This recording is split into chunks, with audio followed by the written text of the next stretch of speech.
Hey guys, it's me Lachlan and I'm back again with some more exclusive Battlefield Hardline beta content.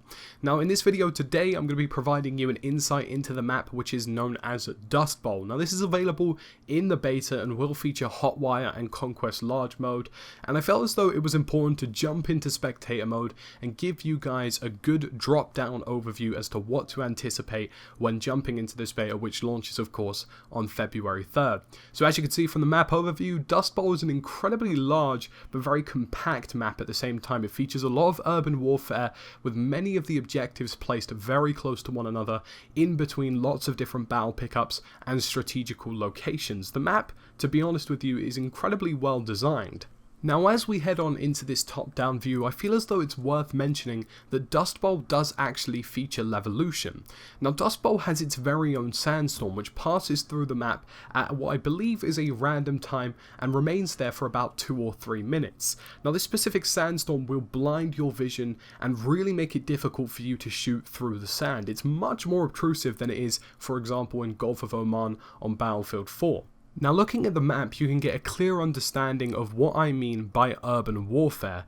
Now Dustbowl actually features an entirely available map, and what I mean by that is almost every building that you're witnessing on screen now is accessible in some form or way. So I'd say about 95% of buildings can be completely accessed, and these can be utilized in all different fashions. Now when we were actually playing the beta, I noticed a number of players accommodating main buildings such as the diner or the little hotel in the middle in order to lock down key parts of the map. So as you can see, the openness of the map actually provides a number of tactical opportunities.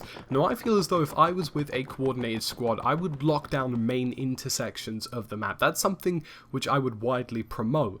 Now the reason I say this is because when you lock down these main intersections, you're essentially creating a death trap for infantry and vehicles alike.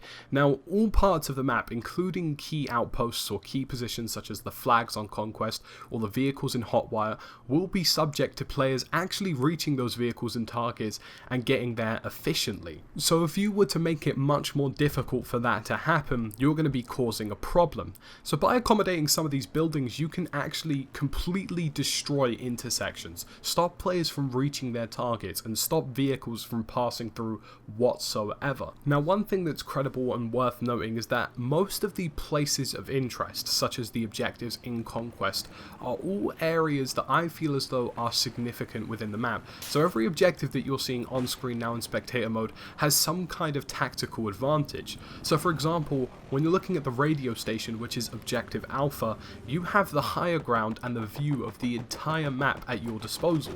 So that feels as though it's an incredible spot for a sniper, for example, to take up position, or even a support player to start laying down some suppressive fire.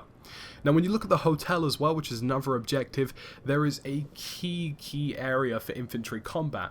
Now I feel as though objective Bravo is going to be a heavily contested area, and even when vehicles, for example in Hotwire, would spawn in this position, it just creates an entire environment for infantry combat to become incredibly difficult. So if you're looking to stack up some kills or looking to be an incredibly versatile and good player when you're playing on Dustbowl, I have some main recommendations that you guys can use. A. Look for the higher ground. Now there are 2 points on the map, the back of the map and the front of the map. So Alpha, for example, is the front of the map. Now these areas provide you guys with a good amount of distance between the rest of the field of play. Now when you get to these areas, you're going to see as well that you also have a slight height advantage, which is going to allow you guys to scout out the map and kind of understand a bit more where you need to be and where shit is going down. Now my second point is for you guys to make as much use of the accessible buildings as you can. Now you'll notice that these buildings have been intentionally designed for infantry to accommodate them. They feature so many different windows that you guys can fire through and so many access points for you guys to really deal some damage. And these buildings actually provide you the opportunity to clamp down on certain objectives and clamp down on general transportation throughout the entire map. I can almost guarantee that at the least 4 or 5 players are in the same building together covering an intersection, that there is very little chance that any infantry or any vehicles are going to pass through unscathed. And this is definitely going to help you in very desperate situations. And my final tip is to avoid the sandstorm at all costs. Now this sandstorm is incredibly damaging. It completely distorts your view. It makes it incredibly difficult to move around the map, even more so if you're considering using a transport vehicle. Now if you're using a transport vehicle, there is just no dice. You should just sit down, do not move, and do not attempt to take the sandstorm on at full brunt. There is a very good chance that you're going to crash, blow up, or do something just generally stupid. Now if you're infantry, you're going to want to take cover. You're going to want to get into the building. Now you may think it's going to be easy pickings for you to see a player and pick him off quite easily, especially when his view is distorted, but bearing in mind these effects will affect you as well, and it's also somewhat easy to spot within the sandstorm at this point in time, which the developers are now aware of. So make sure you get inside some decent cover and see if you can pick your targets from there.